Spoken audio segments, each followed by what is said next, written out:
बिस्मिल्लाहिर्रहमानिर्रहीम, अस्सलाम वालेकुम। आज हम स्टार्ट करने जा रहे हैं इसका लेक्चर नंबर 5 है बिहेवियरिज्म स्कूल ऑफ थॉट का। इन्फ्लुएंस ऑफ फंक्शनलिज्म देखेंगे, उसके बाद फिर हम देखेंगे जेबी वॉटसन को।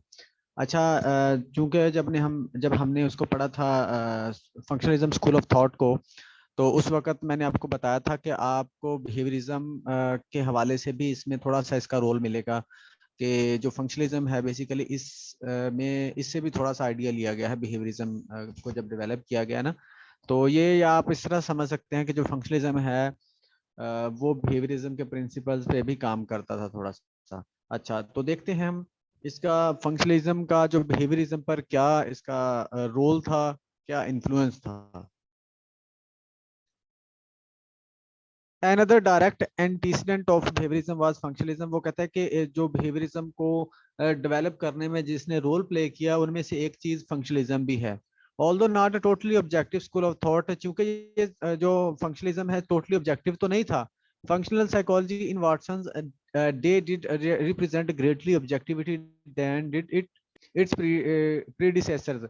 वो कहता है कि ये बेसिकली टोटली ऑब्जेक्टिव तो नहीं था, लेकिन अगर वॉटसन के अकॉर्डिंग देखा जाए या वॉटसन के काम के हवाले से देखा जाए तो इसने ऑब्जेक्टिवली मतलब ऑब्जेक्टिविटी इसमें नजर आती थी। उसके बाद फंक्शनलिज्म को हमने देखा था क्या होता है, ये focused on how things work together, के कैसे वर्क करती हैं चीजें इकट्ठी होके। Examine how the mind function in environment, किस डिफरेंट एनवायरनमेंट्स में कैसे अडेप्ट करता है, वर्क करता है। ऑब्जेक्टिव टेक्निक्स की बात हुई थी कि अगर आपने इसको स्टडी करना है, एक्सप्लोर करना, फिर हमने एक एग्जांपल दी थी बाजार जाने वाली। ठीक है। और हमने ये भी देखा था कि जो है बिहेवियर फंक्शनलिज्म को कैसे हम चूज कर रहे होते हैं, सॉरी कैसे हम उसको स्टडी कर रहे होते हैं। कैसे स्टडी कर रहे होते हैं, हम देख रहे होते हैं कि वो बिहेवियर बेसिकली फंक्शन कैसे हो रहा है। मिसाल के तौर पर अगर बाहर से कोई जाहिर सी बात है बिहेवियर शो कर रहा है, हंस रहा है, ठीक है, कह कहे लगा रहा है, तो हम उसको अब क्या वो अपने फंक्शन देख लिया कर रहा है, अब हम इसके पीछे जाएंगे क्यों कर रहा है। तो फिर वो माइंड की तरफ या इंटरनल प्रोसेस की तरफ बात चली जाती है। क्यों? क्योंकि अंदर से वो हैप्पी है, अंदर से खुश है, इसलिए वो हंस रहा है। तो बेसिकली ये बिहेवियर की बात है, फंक्शन की बात ही हो रही है ना, कि हमने उसको हंसते हुए देखा तो आगे चल पड़े, हमारा प्रोसेस आगे चला। अब आ जाते हैं कि जो कटेल था वो भी एक फंक्शनलिस्ट था, कहा जाता है कि वो भी एक फंक्शनलिस्ट था। वो किस तरह से इसको देखता था, उसने कैसे इसमें अपना रोल प्ले किया या उसके व्यूज क्या थे, अब इसको हम देखते हैं कटेल के हवाले से। Cattell and other functionalists emphasized behavior and objectivity and expressed dissatisfaction। वो भी objectivity की बात करते थे, उन्होंने dissatisfaction शो की किसके रिगार्डिंग, ये इंट्रोस्पेक्शन के रिगार्डिंग। उन्होंने बोला कि इंट्रोस्पेक्शन को हम नहीं मानते। मार्क आर्थर, ये कुछ लोग हैं, इनको आपने नोट करते जाना है।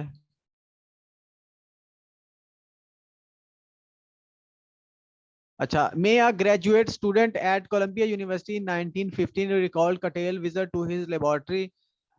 वो ये ना एक ग्रेजुएट स्टूडेंट था कोलंबिया यूनिवर्सिटी में, ये बता रहा है कि जब कटेल उसकी लैब में आया ना, तो उसने देखा कि इसका जो काम है ना वो सारा इंट्रोस्पेक्शन के थ्रू हो रहा है। तो उसने फिर क्या बोला था इसके काम को, उसने बोला था नॉट वर्थ अ डैम, ये किसी काम का नहीं है।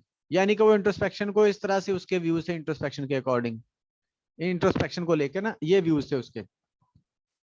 अच्छा, उसके बाद फिर क्या कहता है Cattell, speaking at the 1904 world first fair in saint Louis Missouri said. अब उसने कटेल ने यहाँ पर एक स्पीच दी थी, उसके बारे में क्या कहता था ये, I am not convinced that the psychology should be limited to the study of consciousness.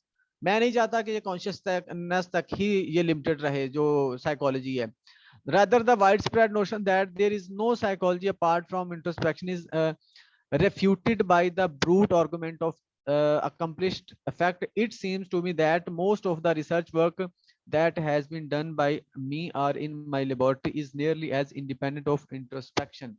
फिर उसने दलील दी कि मेरा लेबोरेटरी में जितना भी काम है, पहले उसने बोला कि ये वाला ना जो रिसर्च वर्क ने साबित कर दिया कि इंट्रोस्पेक्शन का कोई इतना मतलब कि कोई बहुत ज्यादा जरूरी नहीं है और ये इतना इंपॉर्टेंट भी नहीं है। उसने बोला कि मेरा जितना भी काम है ना, मैंने जितना भी काम किया है वो इंट्रोस्पेक्शन से इंडिपेंडेंट होके किया है, उसमें इंट्रोस्पेक्शन का कोई रोल नहीं था। बिल्कुल इसी तरह से जैसे फिजिक्स वाले और जोलॉजी वाले करते हैं, इसने मिसाल दी थी। Watson was in the audience. अब जब ये बात हो रही थी, स्पीच कर रहा था, तो वहां पर वॉटसन भी बैठा हुआ था। The similarity between Cattell talk and Watson later public positions is surprising. उस वक्त जो कटेल के नजरियात थे ना बिहेवियरिज्म को लेके या इंट्रोस्पेक्शन को लेके, वही उसके सॉरी जेबी वॉटसन के थे। बाद में जब जेबी वॉटसन ने अपना काम प्रेजेंट किया ना, तो फिर इनके काम में बहुत मुमासलत नजर आई, बहुत सिमिलैरिटी लगी। तो वो इसलिए कह रहे हैं कि ये सरप्राइजिंग था कि इन दोनों का काम या इनकी दोनों की पोजीशन सेम थी। अच्छा, उसके बाद एक हिस्टोरियन ने कहा कि अगर हम जो है बिहेवियरिज्म का फादर अगर हम जेबी वॉटसन को मानते हैं ना, तो हमें उसका ग्रैंडफादर किसको मानना होगा? कटेल को। अगर हम फादर ऑफ बिहेवियरिज्म वाटसन को कहते हैं, तो कटेल को फिर ग्रैंडफादर कहना चाहिए, क्योंकि उसने उससे पहले काम किया हो, तो उसने उससे पहले बात करना शुरू कर दी थी। अच्छा, अब हमने तो कटेल को पढ़ा हुआ ना कि पर्सनल थ्योरीज ऑफ पर्सनैलिटी के पॉइंट ऑफ व्यू से, तो थोड़ा सा यहाँ पर भी इसका रोल है, तो इसको भी थोड़ा सा नोट कर लीजिएगा। अच्छा, applied psychologist had little use for conscious and introspection. Applied psychology वालों का इसमें इतना रोल नहीं होता, वो इसको इतना यूज नहीं करते। Even before Watson came on the scene, functional psychologist had move away from the, वो कहते हैं कि वाटसन के आने से पहले फंक्शनलिज्म वाले वो मतलब इंट्रोस्पेक्शन को और स्ट्रक्चरलिज्म को भूलना शुरू हो गए थे, या उसके अलावा काम करना स्टार्ट हो गए थे। In writing and lecture some functional psychology were quite specific in calling for an objective. वो ऑब्जेक्टिव साइकोलॉजी की बात करते थे जो साइकोलॉजिस्ट थे। वॉटसन से पहले भी फाउंडेड बिहेवियरिज्म, ये वही वाली बात आ गई कि in decade before Watson founded behaviourism, उससे पहले के मतलब के एक डेकेड पहले या 10 साल पहले जब बिहेवियरिज्म को ऑफिशियली अनाउंस किया गया, the intellectual climate in the United states favour the idea of an objective psychology. United state के अंदर ऑब्जेक्टिव साइकोलॉजी को लोग मानना शुरू हो गए थे, उसके बारे में बात होना शुरू हो गई थी। Indeed the overall movement of American psychology was in a behaviouristic direction. वो कहता है कि अब इस तरह से कह सकते हैं कि उस वक्त जो ओवरऑल साइकोलॉजी की मूवमेंट थी ना, वो बिहेवियरिस्टिक डायरेक्शन में थी, बिहेवियरिज्म की तरफ आ रहे थे लोग। अब उसके बाद आते हैं जी Robert Woodworth. At Columbia University wrote that American psychologists were slowly coming down the behaviorism. Robert का कहना कि जो है ना अमेरिकन साइकोलॉजिस्ट थे उस वक्त, वो फिर बिहेवियरिज्म की तरफ उनका झुकाव होना शुरू हो गया था। इन 1911 के अंदर Walter पल्सबरी, who had studied the Titchener, defined psychology in his textbook as the science of behavior. अब 1911 में के अंदर जो वाल्टर पल्सबरी है ना, उसने स्टडी की थी टिचनर की बुक को, टिचनर की बुक को स्टडी किया, और फिर इसने डेफिनेशन दी थी बिहेवियरिज्म साइकोलॉजी की, science of behaviour. He argue that it was possible to treat human beings as objectively. फिर इसने मतलब आर्गुमेंट्स दिए थे कि इसको ऑब्जेक्टिवली किया जा सकता है। अच्छा, विलियम मैकडोगल की बात कर लेते हैं, वो क्या कहता है बिहेवियरिज्म को लेके, ऑब्जेक्टिविटी को लेके। द स्टडी ऑफ बिहेवियर इसने लिखी 1912 के अंदर। And Knight Dunlap, a psychologist at John Hopkins University, where Watson was teaching, proposed that introspection be banned from psychology. इसका कहना था कि इंट्रोस्पेक्शन को बैन हो जाना चाहिए। William Montag presented a paper 1912 के अंदर, इसने पेपर एक प्रेजेंट किया है, साइकोलॉजी लॉस्ट इट्स माइंड, जिसमें इसने, जिसका नाम था है psychology lost its mind. To the APA's New York branch, Montag spoke of moving discard the concept of mind and consciousness. वही वाली बात कहता, डिस्कार्ड करने की बात की इसने माइंड और कॉन्शियसनेस को, and to substitute the concept of behaviour as a sufficient object of psychological study. Behaviour को इसने बोला कि ये फोकस होना चाहिए साइकोलॉजिकल स्टडी के लिए। उसके बाद JR एंजल, ये क्या कहते हैं, द यूनिवर्सिटी ऑफ शिकागो में थे ये। The most progressive of functional psychologist predicted that American psychology was ready for greater objectivity. इसका कहना था कि अब ना जो है अमेरिकन साइकोलॉजी अब वो ऑब्जेक्टिविटी की तरफ यानी कि बिहेवियरिज्म की तरफ आ रही है। इन 19 ऑब्जेक्टिविटी की बात होगी तो जाहिर सी बात है उसकी बिहेवियरिज्म की बात होगी। 1910 के अंदर क्या he commented that it seemed possible that the term consciousness would disappear from psychology. हो सकता है कि कहता है कि जो consciousness disappear हो जाए, must as a term soul had disappeared, जिस तरह से सोल की जो टर्म थी ना वो डिसअपियर हो गई थी। आपको पता है कि साइकोलॉजी की जो डेफिनेशन पहली थी वो स्टडी ऑफ या नॉलेज ऑफ सोल था, फिर उसके बाद ये माइंड की स्टडी आ गई, फिर कॉन्शियसनेस की स्टडी आई है, फिर उसके बाद फिर इसको चेंज किया गया, फिर सॉरी उसके बाद बिहेवियर की स्टडी आई है। मतलब ये तमाम डेफिनेशन में कहीं ना कहीं खामी थी। उसके बाद फिर इसको फाइनल जो डेफिनेशन जो आजकल मानी जाती है वो है psychology is the study of mind and behaviour. Mind and behaviour की स्टडी माना जाता है, ये ऑथेंटिक डेफिनेशन मानी जाती है। 3 years later, shortly before the publication of Watson's behavioristic manifesto, angel 1913 के अंदर एंजल ने क्या बोला? Suggested that it would be profitable if consciousness were forgotten and animal and human behavior described objectively instead. वो कहता है कि ये हमारे लिए फायदेमंद होगा कि अगर हम कॉन्शियसनेस को भूल जाएं और बिहेवियर की बात करना शुरू हो जाएं। बिहेवियरिस्ट मैनिफेस्टो क्या है? जेबी वॉटसन की एक पब्लिकेशन थी जो 1913 में उसने पब्लिश की थी। It was widely as the behaviourist manifesto, इसको बिहेवियरिस्ट मैनिफेस्टो बोला जाता है। आप ये कह सकते हैं कि बिहेवियरिज्म का आयन कह सकते हैं इसको, यानी कि ये बिहेवियरिज्म स्कूल ऑफ थॉट की फेवर में एक उसका काम था। आप ये भी कह सकते हैं कि इसी से फिर उसका आगाज हुआ था बिहेवियरिज्म का। That initiated behaviourism as a discipline and academic field of psychology, जिसने इनिशिएट किया था बिहेवियरिज्म स्कूल ऑफ थॉट को। While the intent of the paper was to present behaviorism psychology path to becoming a new natural science, Watson also insisted that empirical data principle generated by such natural sciences must be applied to solving human and social problems. इसका जो दूसरी कमाल की चीज थी वो ये थी कि ये कहता कि हम ये जो मतलब के पर्सपेक्टिव लेके चल रहे हैं इसमें ये भी होगा कि आप चीजों को, यानी कि बिहेवियरिज्म स्कूल ऑफ थॉट का ये भी फोकस था कि आप डेली लाइफ की जो प्रॉब्लम है बिहेवियरिज्म के अंदर या बिहेवियर्स की डिफरेंट जो प्रॉब्लम होती हैं उनको भी आप सॉल्व कर सकते हो। The notion that psychology should be the science of behavior was already converting. वही वाली बात है। Watson greatness was not in being the first to propose the idea. वो कहता है ये पहला बंदा नहीं था जिसने इस आइडिया को प्रपोज किया, but in saying perhaps more clearly than anyone else what the times were calling for. लेकिन ये हम इतना ये कह सकते हैं कि ये वो बंदा है जिसने इस चीज को रियलाइज किया कि अब किस चीज की जरूरत है। यानी कि जब बिहेवियरिज्म दिया गया ना तो इसने रियलाइज किया था ना कि यार अब कोई और चीज आनी चाहिए मार्केट के अंदर, ये वाली चीज अब मतलब उतनी वैलिड नहीं है। He responded boldly and articulately as the agent of revolution. इसको बिहेवियरिज्म के एजेंट के तौर पर देखा जाता है कि इसने एक रेवोल्यूशन आई इस बंदे की वजह से। अच्छा, उसके बाद यहाँ तक कोई क्वेश्चन है तो पूछें। अच्छा जी सर, वो ये सर आपने जो मतलब फ्रेंड्स है एंजल है मैथडोनिल्ड है, तो सर ये किस पर्सपेक्टिव से बात कर रहे हैं? ऑब्जेक्टिविटी की बात कर रहे हैं, ऑब्जेक्टिविटी की बात कर रहे हैं। बिहेवियर से या फंडामेंटलिज्म नहीं नहीं नहीं नहीं नहीं नहीं, ये इन्होंने बात की है ऑब्जेक्टिविटी की, इन सब ने ऑब्जेक्टिविटी की बात की है। और ऑब्जेक्टिविटी, जब ऑब्जेक्टिविटी की बात आएगी तो बात आएगी उसकी बिहेवियरिज्म की। ये बेसिकली ना ये एक ग्राउंड बनाया जा रहा है कि यार ये बंदे भी इस बात ऑब्जेक्टिविटी को मानते थे, ये फेमस बंदे थे ना उस टाइम के।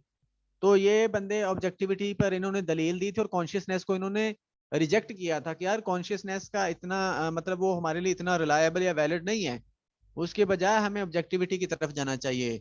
बेसिकली ये बिहेवियरिज्म दिखाना चाह रहा है कि लोग बिहेवियरिज्म को मानना स्टार्ट हो गए थे, वो वाली बात हो रही है। Okay sir. हाँ जी।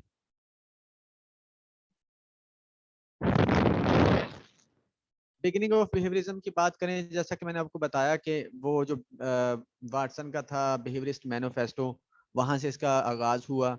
ठीक है, और जेबी वाटसन की अगर हम थोड़ी सी इसकी बायोग्राफी देख लें फिर आगे बढ़ते हैं और इसको खत्म करते हैं जी। JB Watson was born on farm near Greenville, एक फार्म में पैदा हुआ है जो कि साउथ कैरोलिना में था। और इसके साथ साथ इसकी जो एजुकेशन है वन रूम स्कूल हाउस में हुई थी। और इसके साथ इसकी जो मदर थी ना बहुत रिलीजियस थी, जबकि इसका जो फादर था वो शराब वगैरह पीता था और नशे वगैरह करता था। ठीक है, और उसके बाद वो मतलब कि किसी ज्यादा चीजों में इंटरेस्ट नहीं लेता था। इसका जो फादर है इनकी वो कफालत नहीं करता था, इसलिए ये बहुत गरीबी की जिंदगी गुजार रहे थे। इतने गरीब थे कि इनके जो नेबर्स है ना वो इनको इन पर तरस खा के इनका कुछ मतलब इनका एहसास कर लिया करते थे और उनको दे दिए करते थे कुछ ना कुछ। और बाद में फिर इनका फादर जो थे वो इसको छोड़ के चले गए थे किसी और औरत की वजह से ना, तो छोड़ के चले गए थे। बाद में जब ये वॉटसन क्या अमीर हो गया या फेमस हो गया, उस वक्त इसका फादर इससे मिलने आया तो इसने मिलने से इनकार कर दिया था। ठीक है, उसके बाद as a young and teenager something to, ये इसको ना, ये थोड़ा सा इसको शरारती माना जाता था और डेलिक्वेंट माना जाता था कि ये ना कवानीन की खिलाफ वर्जी करता है और थोड़ा सा नज्म जब्त का पाबंद नहीं है, नज्म जब्त को तोड़ता है ये बंदा। ठीक है। और इसके बाद एक स्कूल में एक दफा इसने, सॉरी, इसकी जो मदर इसको चाहती थी पादरी बनाना, यानी कि मजहबी रहनुमा बनाना चाहती थी इसको। ठीक है। और इसके बाद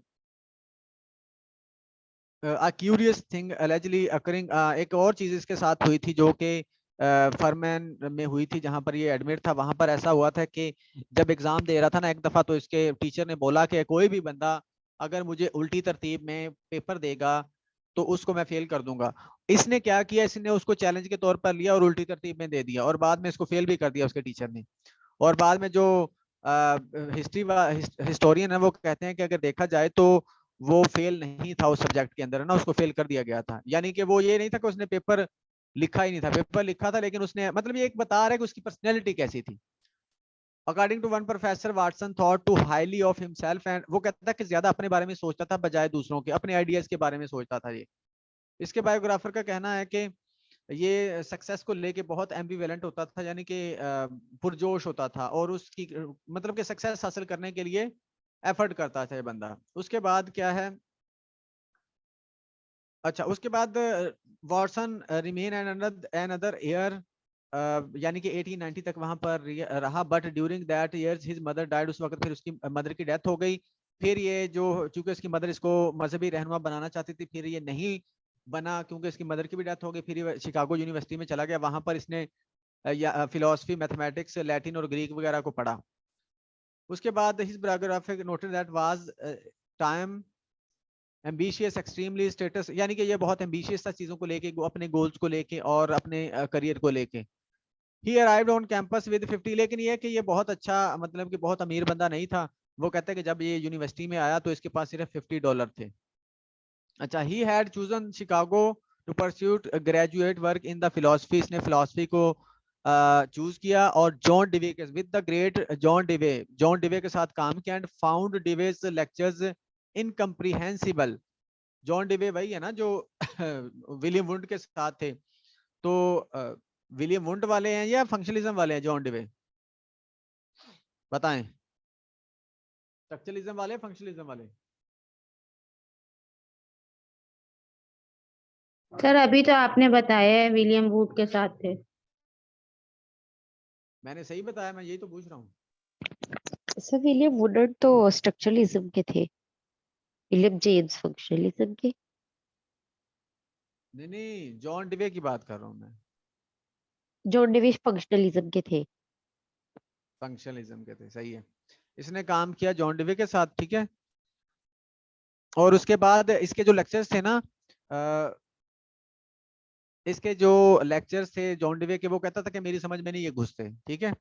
अच्छा, उसके बाद not surprisingly Watson enthusiasm for philosophy diminished, बाद में इसका जो इंटरेस्ट था फिलोसफी में वो खत्म हो गया। फिर साइकोलॉजी की तरफ ये आ गया, साइकोलॉजी की तरफ आया। तो attracted to psychology by the work of James Rowland Angell, James Rowland Angell के वर्क से ये इंप्रेस हुआ, ठीक है। उसके बाद फंक्शनल, ये फंक्शनल साइकोलॉजिस्ट है ना basically. Watson also studied biology and physiology with Jacques Loeb, इसके साथ इसने बायोलॉजी और फिजियोलॉजी भी पढ़ी। अच्छा, उसके बाद Watson held several part time jobs, इसने बहुत सी पार्ट टाइम जॉब्स भी की। एक वेटर के तौर पर भी इसने काम किया, रैट के केयर टेकर, ये रैट के केयर टेकर को आपने माइंड में रखना है। चूहों का एक रखवाले के तौर पर भी इसने काम किया। एंड असिस्टेंट जेनिटर, मतलब कि एंजल के असिस्टेंट के तौर पर भी इसने काम किया वहां पर, ठीक है। बहुत सी पार्ट टाइम इसने जॉब्स की। He began to have acute anxiety attacks, इसको एंजाइटी अटैक्स भी आते थे। उसके बाद ठीक है, उसके बाद 1903 वाटसन रिसीव्ड पीएचडी। 1903 के अंदर इसने पीएचडी की, ठीक है जी, और ये 25 साल की एज में इसने पीएचडी कर ली थी। यंगेस्ट पर्सन था यूनाइटेड यूनिवर्सिटी ऑफ शिकागो के अंदर। Although he graduated with honours, in honours के साथ इसने ग्रेजुएट किया। He experienced profound feeling of inferiority, इसको इंफीरियोरिटी हुई थी किस वजह से? एंजेलो डिवे ने बोला, told him that his doctoral examination was not as good as that of Helen Bradford. वो कहता है कि आपका एग्जाम उतना अच्छा नहीं था जितना इसका अच्छा था, हेलन ब्रैडफोर्ड का था। इस वजह से इसको इंफीरियोरिटी हुई, और बाद में वो चाहता था कि कोई रिकॉर्ड इसका कोई रिकॉर्ड तोड़े, और ये जेलसी कहता है काफी सालों तक रही बाद में। That year Watson married one of his 19 year student Mary के साथ इसने शादी की, 19 साल की इसकी जो स्टूडेंट थी, ठीक है। बट अनफॉर्चुनेटली प्रूव्ड अनसेटिस्फैक्टरी, बाद में इनकी जो है अलैदगी हो गई थी, ठीक है, ये नहीं चल सकी थी। बाद में फिर इसने उस अपनी असिस्टेंट के साथ शादी की थी, जिसके साथ मिलके इसने वो जो लिटिल एल्बर्ट वाला एक्सपेरिमेंट किया था। अब एकेडमिक करियर की बात करते हैं तो इसने neurological and physiological maturation of the white rat पर इसने पब्लिश किया था 1908 के अंदर, ठीक है, एक dissertation. He research that showed his early preference for animal subjects, वो कहता है ये शो करता है कि इसकी कितनी प्रेफरेंस थी एनिमल्स को लेके। I never wanted to use, इसका कहना था एनिमल सब्जेक्ट्स को लेके, इसका कहना था कि मुझे ये अच्छा नहीं लगता कि मैं इंसानों को ये सब्जेक्ट के तौर पर इस्तेमाल करूं। मुझे ये अच्छा लगता है कि मतलब कि मैं रैट्स को या एनिमल्स को क्यों ना यूज करूं उसके साथ सब्जेक्ट्स के तौर पर। क्या मैं इनसे वो वाली चीजें नहीं मालूम कर सकता जो साइंटिस्ट या रिसर्चर इंसानों से मालूम करते हैं, ठीक है। उसके बाद यहाँ पर एक इंपॉर्टेंट चीज है जो मैंने शायद पहले भी जिक्र किया था कि Watson colleagues recall that he was not successful at introspection, whatever talent or temperament was needed to pursue that technique, Watson did not have it। क्योंकि इंट्रोस्पेक्शन के ये खिलाफ था, इंट्रोस्पेक्शन को ये नहीं मानता था, और इसने मतलब कि उसको रिजेक्ट कर दिया था। इसके जो कोलीग थे ना, उनका कहना था कि इसके पास यानी कि इसके पास वो एबिलिटी नहीं थी या वो टेम्परामेंट ही नहीं था जो इंट्रोस्पेक्शन को यूज करने के लिए जरूरी है या चाहिए होता है, या तरीकाकार या स्किल्स। अब स्किल्स को ले लें, इन्होंने बोला कि इसके पास वो स्किल्स ही नहीं थी जिसके थ्रू आप इंट्रोस्पेक्शन को यूज कर सकते हैं। तो इसलिए फिर क्या हुआ, यानी कि ये इसमें एक लैक ऑफ स्किल्स था इंट्रोस्पेक्शन को यूज करने का। अच्छा, this lack may have help to direct him towards an objective behavioural psychology. इसी कहता जो लैक ऑफ स्किल्स था, क्या पता इसी ने इसको डायरेक्ट किया हो बिहेवियरल साइकोलॉजी की तरफ। After all if he was hopeless at practising introspection, ये इंट्रोस्पेक्शन को मतलब कि नहीं प्रैक्टिस कर सका, the primary research technique in his field then career prospects were surely dim। वो कहते हैं चूंकि उस वक्त साइकोलॉजी में स्टडी करने की जो वाहिद टेक्निक ही यही थी, रिसर्च करने की वाहिद टेक्निक ही इंट्रोस्पेक्शन थी, तो इसको लगा कि यार कहीं मेरा करियर डिम ही ना हो जाए, खत्म ही ना हो जाए। तो फिर इसने क्या सोचा, he would have to develop an other approach, कि हमें चाहिए कि कोई एक और अपनी लहदा से अप्रोच डेवलप करें। तो इसने school of thought he develop करके रख दिया। ये चीज है कि जब आप में कोई किसी चीज की किसी स्किल की कमी होती है तो आप इस तरह से फिर अपना रास्ता निकाल सकते हैं, जैसे इसने निकाला। मैंने जब पढ़ा था मुझे बड़ा अच्छा लगा था कि वाकई यार, जब बंदे के अंदर कोई किसी चीज में बंदा लैक कर रहा होता है तो बंदे को मायूस नहीं होना चाहिए। अबे इसको इंट्रोस्पेक्शन ही यूज करना आता था, तो इसका ये मतलब तो नहीं था कि वो नालायक था या मतलब कि वो वैसे ही डल था।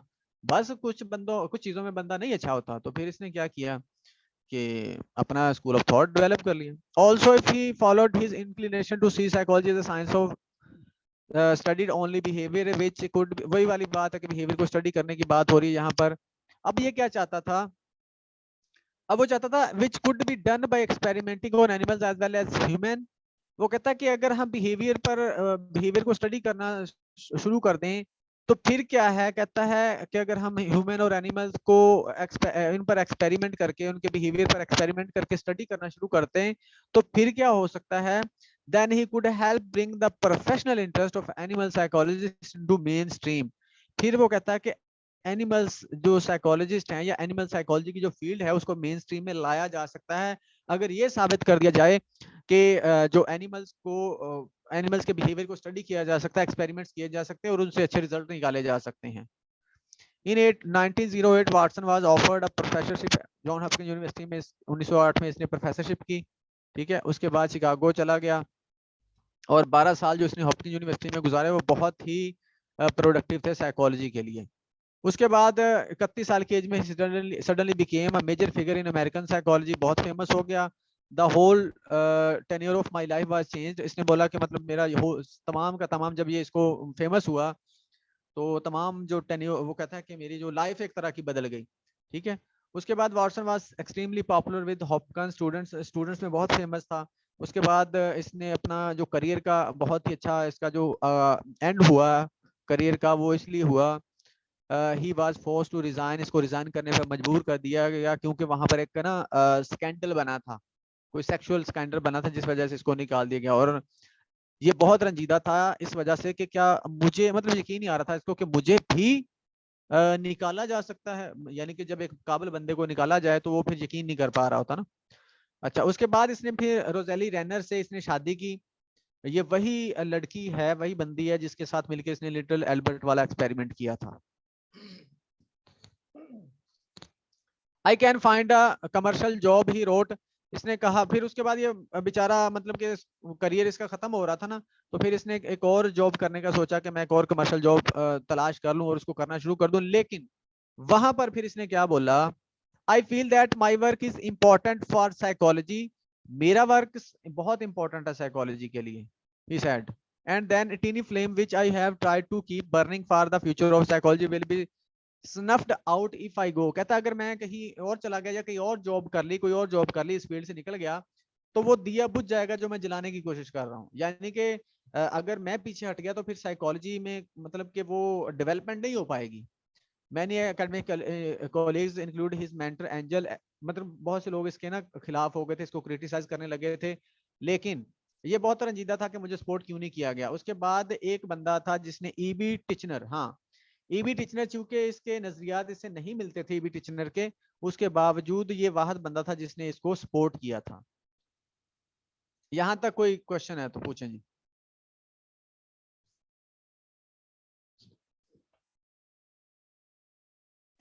No sir. ओके अब देखते हैं जी बिजनेस करियर की बात करते हैं। बिजनेस करियर चूंकि ये अनएम्प्लॉयड हो चुका था, उसके बाद फिर इसने एक एडवर्टाइजिंग एजेंसी में काम किया। यहाँ पर चीजें समझने वाली हैं, समझ लीजिएगा। और ये 25,000 सैलरी कमाने लग गया था, जो कि बहुत अच्छी सैलरी थी। अच्छा, इसने house to house survey conduct किए और कॉफी वगैरह बेची। इसके साथ साथ इसने क्लर्क के तौर पर भी काम किया, ठीक है। उसके बाद acting with his characteristic ingenuity drive he became a vice president, और बहुत जल्दी वाइस प्रेसिडेंट बन गया 3 सालों के अंदर, ठीक है। उसके बाद किसने एक और एजेंसी ज्वाइन की 1936 के अंदर, और उसके बाद वहां पर फिर 1945 तक रहा, रिटायरमेंट तक। अच्छा, Watson believe that human behaviour, यहाँ पर इंपॉर्टेंट चीज है, मॉडिफिकेशन की बात करेगा अभी ये। Watson believe that human behaviour is not unlike that of machines, वो कहता है कि मशीनों से डिफरेंट नहीं है इंसानों का behaviour. Therefore the behaviour of people as consumer of goods and services could be predicted and controlled just like the behaviour of other machines. वो कहता है कि लोगों का बिहेवियर यानी कि कंज्यूमर्स का बिहेवियर प्रिडिक्ट भी किया जा सकता है और कंट्रोल भी किया जा सकता है। जब ये वाली चीज इसने उस वक्त बोली जब ये मार्केटिंग एजेंसी में काम करने लग गया था, एडवर्टाइजिंग एजेंसी में, ठीक है। तो control a consumer he sad, इसने बोला कि अगर आप कंज्यूमर को यानी कि बिहेवियर को कंट्रोल करना चाहते हैं ना, बात तो बिहेवियर की, कंज्यूमर को कंट्रोल करने का मतलब उसका बिहेवियर कंट्रोल करना। इसने क्या कहा, it is only necessary to confront him with either fundamental or conditional emotional stimuli. कहता बेसिक और कोई इमोशनल स्टिमुलाई उसको दे दो, कोई इमोशनल चीज उसके साथ अटैच कर दो। जैसे वो कहते हैं ना जोंग है, जोंग सब कह दो, जोंग के साथ कह दो सब कह दो, या टेलीनोर के साथ सब कह दो था। उसके बाद किसी चाय की पत्ती के साथ आता है रिश्तों की महक, रिश्तों का मोहब्बत, रिश्तों की मोहब्बत, इस तरह का कोई लगा देते हैं, इमोशंस अटैच कर देते हैं। ये वो वाली बात कर रहा है। अच्छा, टेल हिम, अगली बात क्या कहता है, tell him something that will tie up with fear, कुछ ऐसा करो कि जो उसके डर के साथ मुंसलिक हो। Something that will stir up a mild rage, क्या कुछ ऐसा करो जो उसमें गुस्सा उभारे। That will call out an affectionate or love response, कुछ ऐसा करो जो उसका लव या अफेक्शनेट वाला, चाहत वाला जो इमोशन उभारे। Strike at a deep psychological or habit need, या उसकी साइकोलॉजिकल डेप्थ में जाओ या फिर उसकी हैबिट या नीड की तरफ जाओ, अगर आप वो कहता है कंज्यूमर को कंट्रोल करना चाहते हैं। ये कुछ चीजें इसने बोली थी। अच्छा, he proposed laboratory studies of consumer behaviour, laboratory study की बात की इसने। He stressed that advertising messages should be focus on style rather than the substance and should convey the impression of a new and improved image. वो कहता है कि अगर आपने कोई एडवर्टाइजिंग भी करनी है तो इम्प्रोवाइज करके न्यू इमेज अपना बिल्ड करो। इसका जो पर्पस था कंट्रोल करना था कि जो कंज्यूमर पुरानी चीजों को छोड़ के नई चीजें खरीदना शुरू कर दें। For many age Watson credit the pioneer the use of celebrity endorsement, बहुत अर्से तक इसको पायनियर के तौर पर माना जाने लगा, यानी कि सेलिब्रिटी इंडोर्समेंट, किसी मतलब कि फेमस बंदे से किसी चीज का इश्तेहार वगैरह कराना। लेकिन बाद में पता चला कि ये चीज पहले भी यूज हो रही थी। आफ्टर यहाँ पर after 1920 Watson had only indirect contact, 1920 के बाद इसका जो साइकोलॉजी से इनडायरेक्ट कॉन्टैक्ट था, लेकिन ये मुख्तलिफ रेडियो लेक्चर्स और आर्टिकल्स के जरिए से अपनी बात करता रहा है साइकोलॉजी में। In his magazine articles Watson also conveyed the more serious messages of behaviourism, यानी कि बिहेवियरिज्म के बारे में मैसेज करता रहा है, ये किसी ना किसी तरह से ये बताता रहा है। अच्छा, again his autobiography commented that although his book was not longer acceptable of professional psychology, क्योंकि इसका काम बहुत ज्यादा प्रोफेशनल साइकोलॉजी में नहीं कबूल किया गया था कि उस वक्त। अच्छा, the attitude alignment alienated him further from the academic community, ये वाला जो एटीट्यूड था ना, यानी कि उस वक्त एक्सेप्ट नहीं किया जाता था ना, तो फिर इसने खुद को और अलग कर लिया। Those who were not particularly tolerant of application of psychological principle more generally or of the behaviorist doctrine were seven less tolerant of campaigns, यानी कि वो लोग जो इसके खिलाफ थे या बिहेवियरिज्म को नहीं मानते थे या नहीं चाहते थे कि अपनी जगह बनाए, वो इसके खिलाफ बकायदा मतलब कि इसको पसंद नहीं करते थे, कंपेन करना शुरू हो जाते, इसकी किसी कंपेन को चलने नहीं देते थे।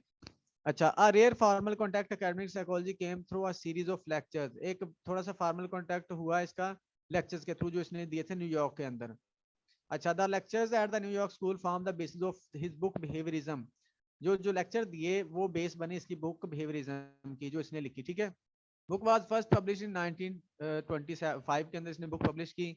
उसके बाद 1930 के अंदर मतलब कि दो एडिशन इसने दिए और दोनों ही बहुत कामयाब रहे। 1957 when Watson was 79 the APA awarded him a citation praising, यानी कि APA ने भी इसको बाद में तस्लीम किया और इसको साइटेशन से नवाजा। Point of the departure for continuing the lines of, यानी कि जिसने इसके काम ने APA ने ये तस्लीम किया कि इसके काम ने आगे बहुत सी रिसर्च करने को, एक फ्यूचर रिसर्चेस को या फ्यूचर के लिए बहुत कुछ फराहम किया। Friend drove Watson to the New York hotel where the presentation was to held, एक फ्रेंड बताता है कि इसको जब होटल में इसकी प्रेजेंटेशन थी वहां छोड़ने जा रहा था तो ये वहां पर नहीं गया, ये वहां पर नहीं गया। क्यों? इंपॉर्टेंट मतलब इंटरेस्टिंग चीज है, समझिएगा।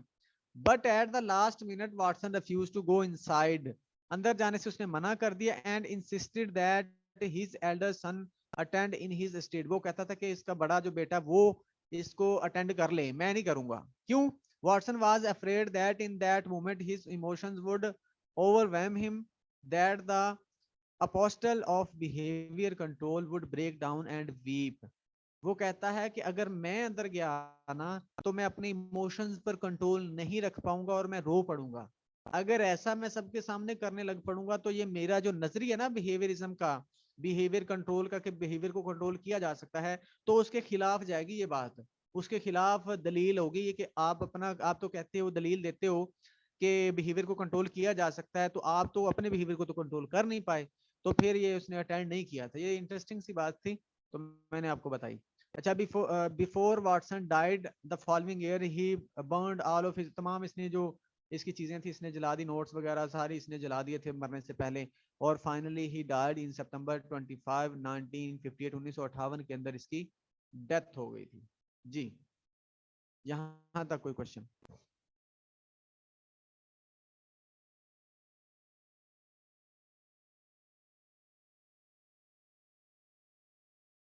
उसके बाद कुछ इसके काम है 1915, 1919, 1925, 1928, 1957, ये कुछ इसके काम है, कुछ अवार्ड हैं इसके और अचीवमेंट्स हैं। 1915 के अंदर प्रेसिडेंट के तौर पर ये एपीए में रहा। Publish psychology from the stand point of behaviourist 1919 के अंदर, पब्लिश्ड बिहेवियरिज्म 1925 के अंदर। अच्छा, उसके बाद 1928 के अंदर publish psychological care of infant and child. 1957 के अंदर received the APS award for distinguished scientific contribution. 1957 के अंदर इसने अवार्ड इसको मिला। अच्छा, उसके बाद लिटिल एल्बर्ट एक्सपेरिमेंट आपने सुना होगा, इसका मैं आपको बता देता हूँ। एल्बर्ट एक्सपेरिमेंट ये था कि एक बच्चा, छोटा सा बच्चा था जिसको इन्होंने लिटिल एल्बर्ट का नाम दिया। कहा जाता है उसका नाम एल्बर्ट था, लेकिन एल्बर्ट नहीं था, कुछ और था। इसको लिटिल एल्बर्ट का नाम दिया गया। अच्छा, वहां पर क्या था, अब ये चूंकि ये इंस्पायर था उसके साथ, उससे क्लासिकल कंडीशनिंग वाला जो पेवलव है ना, उससे इंस्पायर था, कंडीशनिंग से इंस्पायर था ये।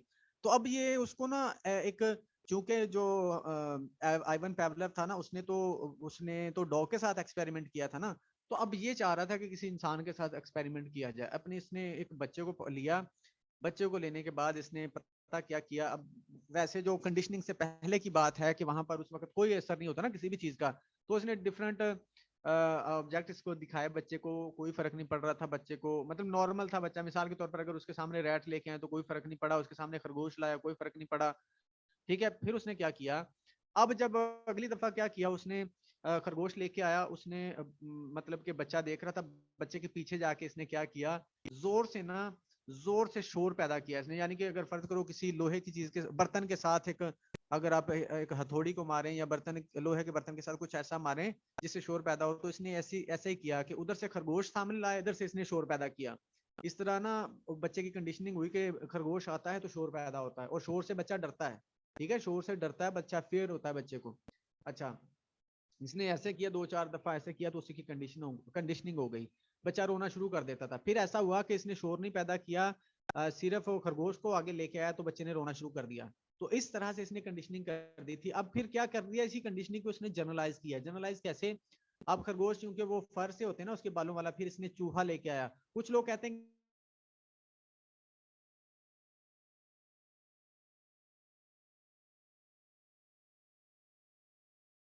सर आवाज नहीं आ रही है आपकी।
जी वो थोड़ा सा कनेक्शन कट गया था। उसके बाद इसकी एक फेमस कोटेशन थी, इसने जो जेबी वॉटसन ने बोला था कि हमारा जो इन्वायरमेंट है ना, हम, आवाज आ रही है आप लोगों को?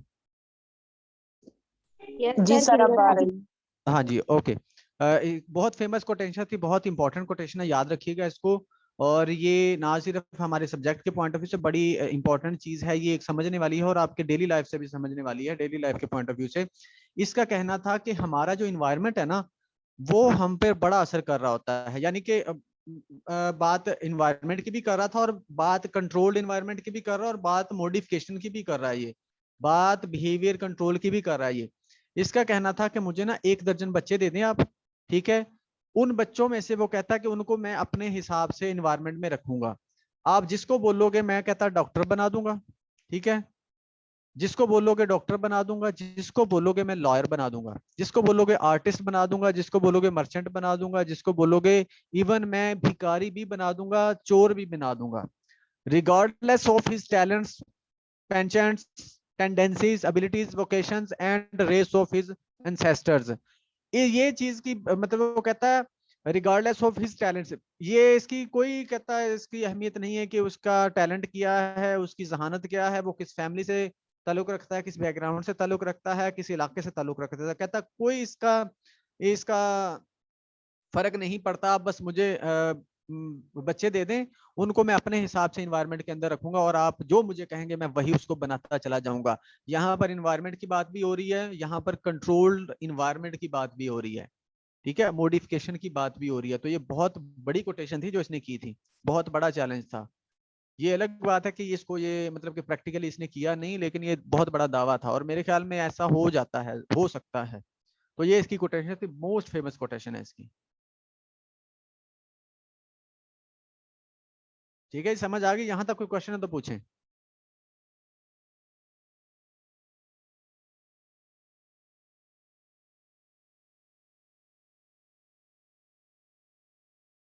जी कोई कोटेशन है तो पूछें, सॉरी कोई क्वेश्चन है तो पूछें।